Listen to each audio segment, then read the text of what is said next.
सोचो, जिस साधक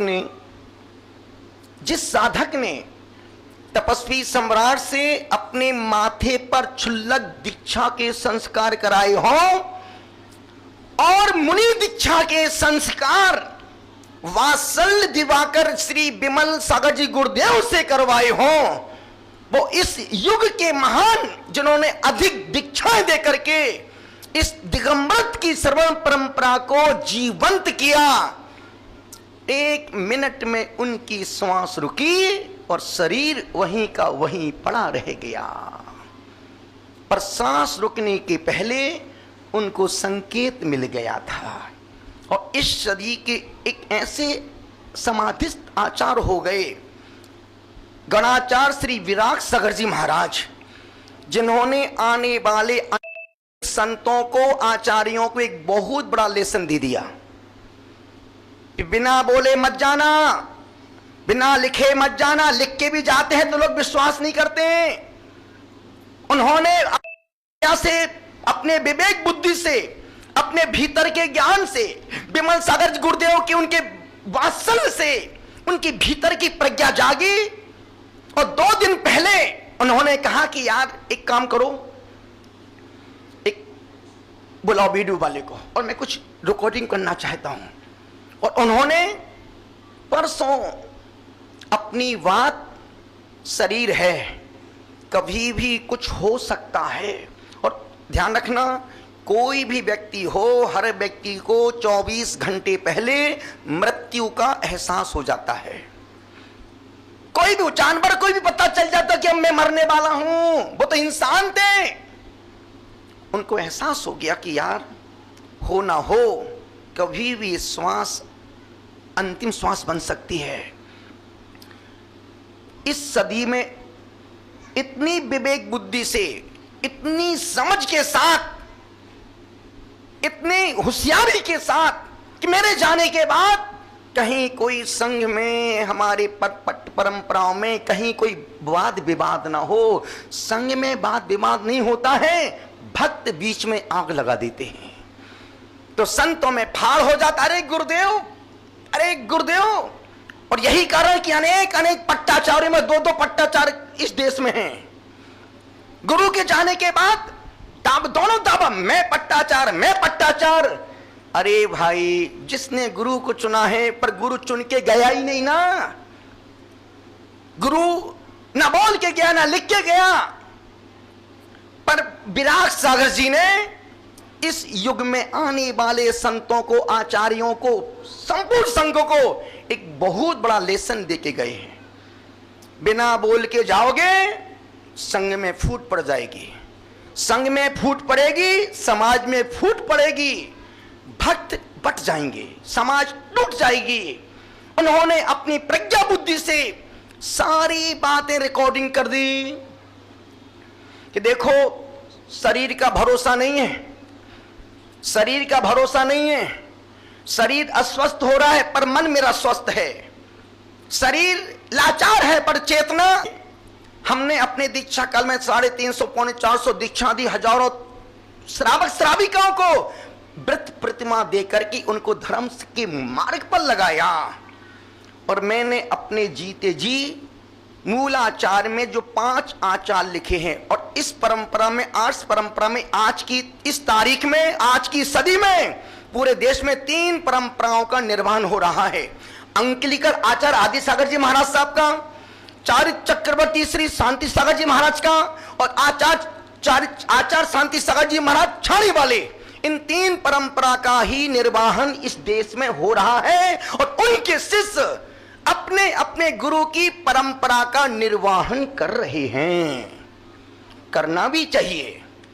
विराग सागर जी महाराज के सिर के ऊपर तपस्वी सम्राट का हाथ था और विमल सागर जी महाराज सामने उनको पंच परमेष्टि भगवान की दीक्षा दे करके उस अरविंद को विराग सागर बना दिया।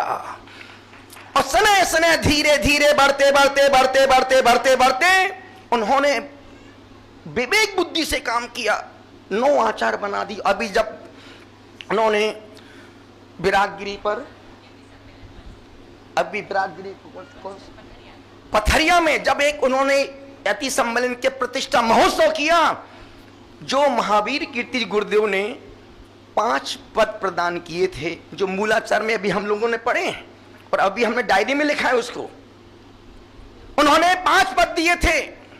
उन्हीं पदों का पुनः उन्होंने जागरण कर दिया। पथरिया पंचकर्म महोत्सव में उन्होंने शिष्य को उपाध्याय बना दिए, प्रवर्तक का पद दे दिया, निर्यापक का पद दे दिया, आचार तो संघ में थे ही 9 आचार बना दिए।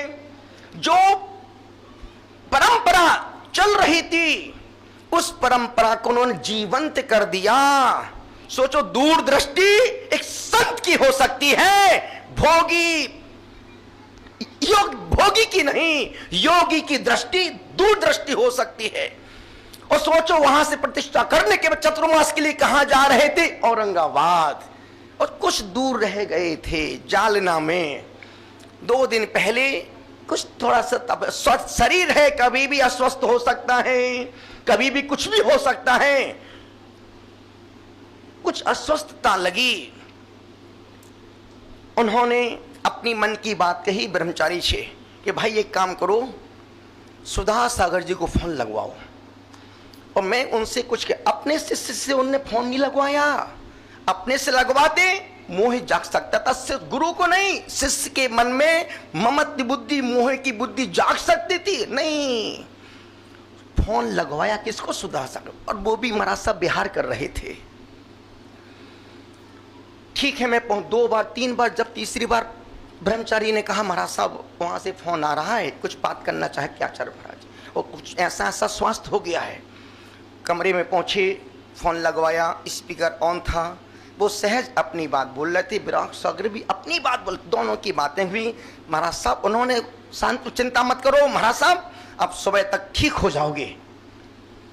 साधर्मी ही साधर्मी को संभाल सकता है, साधर्मी ही साधर्मी को संबल दे सकता है। और संजोग कहो सुबह ठीक हो गए, आहार भी अच्छा हो गया, आहार अच्छा हो गया। शाम को फिर कुछ डाउट हुआ, बस उसी समय रिकॉर्डिंग करवा दी कि मैं अस्वस्थ महसूस कर रहा हूं और मैं इसलिए सारी बातें बोल रहा हूं क्योंकि अभी तक हमने जिन जिन को देखा, जाते हुए देखा है, उसके बाद वाद विवाद बढ़े हैं, उलझने पैदा हुई हैं। और मैं कोई भी ऐसा करके नहीं जाना चाहता हूं जिससे मेरे संग में भी संवाद हो।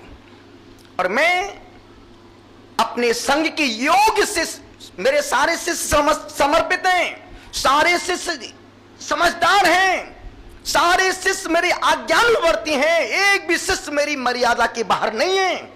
उसके बाद भी दायित्व तो एक को ही सौंपना पड़ेगा, मैं 9 को दायित्व नहीं सौंप सकता हूं। इसलिए मैं अपने शिष्य विशुद्ध सागर को अपने संघ की व्यवस्थाओं का दायित्व भार सौंप रहा हूं। और जिस प्रकार से मैं विमल सागर की परंपरा का उन्होंने सारी बातें उस रिकॉर्डिंग में बोल दी। जिस प्रकार से मैं गुरु की परंपरा का निर्वाहन कर रहा था, तुम भी विशुद्ध सागर उस परंपरा का बिल्कुल निर्भीक होकर के पालन करना।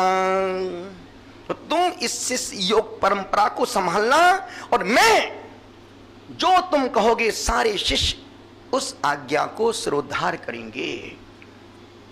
संपूर्ण दायित्व, पूरा भार शिष्यों को उन्होंने रिकॉर्डिंग में बोल दिया। अब कोई शिष्य एक मुख से आवा क्यों, सब गुरु के प्रति समर्पित हैं। नहीं तो नाना जीवा नाना कम्मा, अनेक मुख, अनेक बातें, अनेक तरह के विषमवाद उत्पन्न हो जाते। तो विराग सागर जी ने आने वाले समय के लिए संपूर्ण संघों को, आचार्यों को एक चेतावनी दे दी कि लिख के मत जाना, बिना बोले मत जाना, यदि जाना ही है रिकॉर्डिंग करवा देना और जाने के बाद जिनवाड़ी पारस में लगवा देना। पूरा देश सुनेगा कि गुरु ने क्या कहा है और किसको क्या निर्देश दिए हैं। तो इस युग का सबसे बड़ा विवेक बुद्धि का काम किया तो आचार्य विराग सागर जी महाराज ने कि संपूर्ण दायित्व पद दे करके, अब सोचो ना कितनी बड़ी बात है।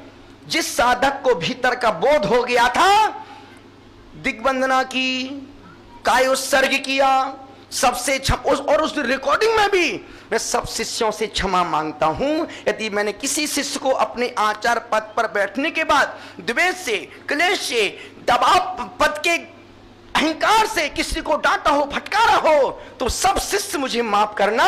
मेरे शरीर का वक्त का भरोसा अन्यथा कौन मांगता है, कौन किसके हाथ जोड़ता है? जब भीतर का उद्धार का वक्त आता है तभी व्यक्ति हाथ जोड़ के क्षमा मांग करके अपनी अनंत की यात्रा पर निकलता है। निवेदन कर रहा हूं, पद त्याग उत्तराधिकारी शेष संघ को निर्देशित करना बहुत बड़ी बात है। कुशल गणनायक होने की घोषणा कर दी। अपनी साधना यात्रा में सूक्ष्म अवलोकन के बाद अपने भीतर की यात्रा को निर्भर कर दिया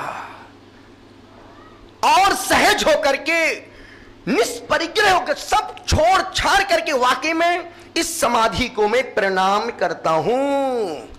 ऐसी साधना को, ऐसे त्याग को, ऐसे वैराग्य को, ऐसे निर्लिप्तता के पद को, जो हंसते हंसते पद छोड़ दिया और जीते जागते अपने पद की घोषणा अपने शिष्य को कर दी कि बेटा अब तुम इस पद के दायित्व को आनंद से संभालना और धर्म की प्रभावना को नित्य वर्धमान करते रहना।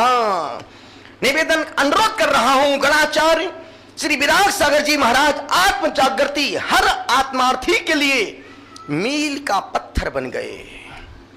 आज की समाधि का समाचार, और उम्र कितनी थी? 61-62 साल। आचार्य विद्यासागर जी महाराज साहब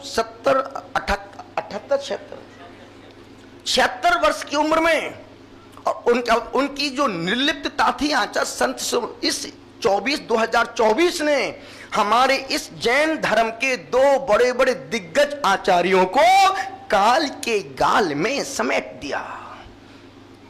अब हजारों सालों तक ऐसे आचार्य इस समाज को मिलने वाले नहीं हैं, और एक क्षति हजारों साधु और पैदा हो जाएं तब भी पूरी होने वाली नहीं है। निवेदन कर रहा था आज की समाधि का समाचार, जब सुबह सहज सागर जी महाराज साहब, जब मैं सुबह पूजन में पहुंचा, बोले महाराज श्री बड़ा दुखद समाचार है। हम क्या हुआ? बोले महाराज प्रातः काल ब्रह्म मुहूर्त में गणाचार्य श्री विश्व आचार्य श्री विराग सागर जी की समाधि हो गई।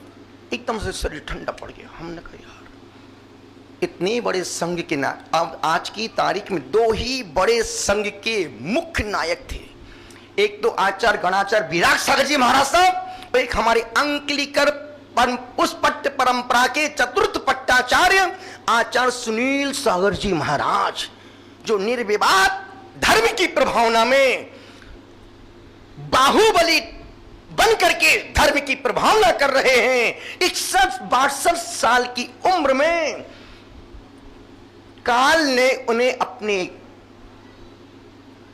गाल में समेट लिया, और निश्चित उनकी समाधि, उनका त्याग, उनके संग को निर्देशित करना, सारी बातें शिष्य को समझाना रिकॉर्डिंग के माध्यम से, और यदि ये सच है, यदि वो किसी को विष्णु सागर जी को फोन लगाते उस सत्य को स्वीकार नहीं कर पाती कि बेटा मेरा समय का भरोसा नहीं है। अरे गुरुदेव कैसी बातें कर रहे। सुधा सागर जी को फोन लगवाया। आपको याद हो एक रिकॉर्डिंग हमने भी दी थी किशनगढ़ में 2013-14 में, जब कभी मेरी समाधि का वक्त आएगा, जब कभी मेरी समाधि का वक्त हो तो, और 3 साधु के यदि जो 3 में से जो पास होंगे उनके पास ही सबसे पहले मुझे लेके जाना। मैंने ये नहीं कहा पुष्पदन सागर के पास लेके जाना, हमने ये नहीं कहा कि पुलक सागर के पास लेके जाना, हमने ये नहीं कहा प्रज्ञा सागर के पास। क्यों? अपने साधर्मी हैं, भीतर मोह जाग सकता है, उपचार के लिए कुछ भी करवा सकते। तो हमने कहा था यदि कभी समाधि का, यदि कभी शरीर अस्वस्थ हो जाए, डॉक्टर जवाब दे दें, वैद्य मना कर दें, हकीम मना कर दे, उस समय मुझे इन तीन के पास ही लेके जाना जो सबसे करीब हो, चाहे विशुद्ध सागर जी महाराज हो, चाहे सुधा सागर जी महाराज हो, और चाहे प्रमाण सागर जी महाराज हो। इन तीन के अलावा और चौथा कहीं मत ले जाना। फिर उस समय आज से 10 साल पहले बोला था। अब सोचो विराग सागर ने किसको फोन करवाया। उनको मालूम था कि यदि संबोधन भी देंगे तो निर्मत भाव से जो सत्य है उस सत्य का ही बोध साधर्मी ही साधर्मी का सहयोगी बन सकता है। निवेदन कर रहा हूं, अनुरोध कर रहा हूं, आचार्य विराग सागर जी के व्यवहारिक, उनकी दिगंबर वृत्ति में जो कुलीनता दिखाई देती थी वो प्रशंसनीय और अनुकरणीय है। गणाचार्य श्री विराग सागर जी के पास बदले में कुछ पाने की अपेक्षा नहीं रहती थी। गणाचार्य विराग सागर जी महाराज साहब के पास बदले में कुछ पाने की अपेक्षा से रहित उनके पास देखने को मिलता था तो आचार्य विमल सागर जी महाराज साहब का वात्सल्य कूट कूट के उनके रग रग में भरा था। और जो शिष्य उनके पास आते थे वो वात्सल्य से उस शिष्य को ओतप्रोत स्नपित कर देते थे। यही कारण था जो उनके पास एक बार जाता था वो बार बार उनके पास जाने का मन बनाया करता था। और आज इस समाधि दिवस की पावन बेला पर इस संयोग, इस समय की विडंबना को ध्यान रखते हुए कि समय किसी को नहीं छोड़ता है। हमने पूछा ना आपसे, यदि आपके मन में एक दिन मैं भी चला जाऊंगा, ये मन में कब आता है? जब कोई अपना जाता है तो मन में आता है कि यार एक दिन तो भैया सबको ही जाना। और आजकल के शमशान घाट में तो नई नई फैसिलिटी आ गई है, नई नई वहां मुर्दा रखा है, यहाँ चाय बिस्कुट नाश्ता चल रही है। आप कभी बंबई भी जाओ, मोक्ष धाम, मुक्ति धाम, आजकल लोग वहां घूमने जा रहे हैं। अन्यथा देश में एक ही स्थान था जहां लोग एक ही बार जाना पसंद करते थे, या तो किसी को लेके जाते थे या फिर मरने के बाद जाते थे। पर आजकल तो मुक्ति धाम भी बहुत अच्छे प्लेस बन गए हैं। घूमने जाओ, बैठने जाओ, देख के आओ कौन जल रहा है, कौन मर रहा है, और चाय नाश्ता वहां जल रहा है, और बंदा वो बिस्किट नाश्ता पोहा खा रहा है। अच्छा हुआ एक पाप गया। आचार्य कहते नहीं, ये शमशानी तात्कालिक वैराग्य है। निवेदन आपसे कर रहा हूं, अनुरोध आपसे कर रहा हूं, गुजारिश आपसे कर रहा हूं कि आज की समाधि का समाचार पूरे देश के भक्त के दिल में भक्ति उनका, सोचो ना, एक गुरु जाता है पूरा शिष्य समुदाय आंसुओं से भर जाता है। और शिष्यों के मुख में एक, जब मैं मैनपुरी में था 94 का जाने का समय, 95 का आने का समय, उस समय हमारे युवा विद्वान डॉक्टर सुशील कुमार जी मंच पर खड़े थे। और यही सुबह मेरे गुरुदेव के आचार भक्ति चल रही थी। ठीक 5:30 बजे आचार्य श्री के पास आते, गुरुदेव खुद रोती, गुरुदेव मैं कैसे कहूँ आपसे। अरे हुआ क्या हुआ? गुरुदेव अभी समाचार आए, विमल सागर जी गुरुदेव की समाधि हो गई। इतना इनके मुख से कहना था, गुरुदेव मेरी छाती ठोक ठोके, अब क्या होगा। सब साधु सब गुरुदेव के पास बैठे थे। गुरुदेव आप इतने ज्ञानी हैं, फिर आप रो क्यों रहे हैं? आप तो बहुत भेद विज्ञानी, आप तो दुनिया को ज्ञान देते हैं। गुरु चला गया तो आप रो, क्योंकि हम लोगों का उनसे उतना अटैचमेंट नहीं था, तो लगा गुरुदेव को क्या पागलपन कर रहे हैं, बड़ी भेद विज्ञान की बातें करते हैं। शरीर अलग, आत्मा अलग है, सबको एक दिन मरना है। जब गुरु की समाधि होती तो आप खुद छाती पीट के रो रहे हो, गुरुदेव आप इतना क्यों रो रहे हो? तब गुरुदेव ने एक बहुत प्यारी बात कही थी। बोले बेटा, मैं अपने गुरु के लिए नहीं रो रहा हूं, मैं इसलिए मेरी आंख से आंसू निकल रहे हैं कि अब मैं किसको पत्र लिखूंगा, किससे प्रायश्चित मांगूंगा कि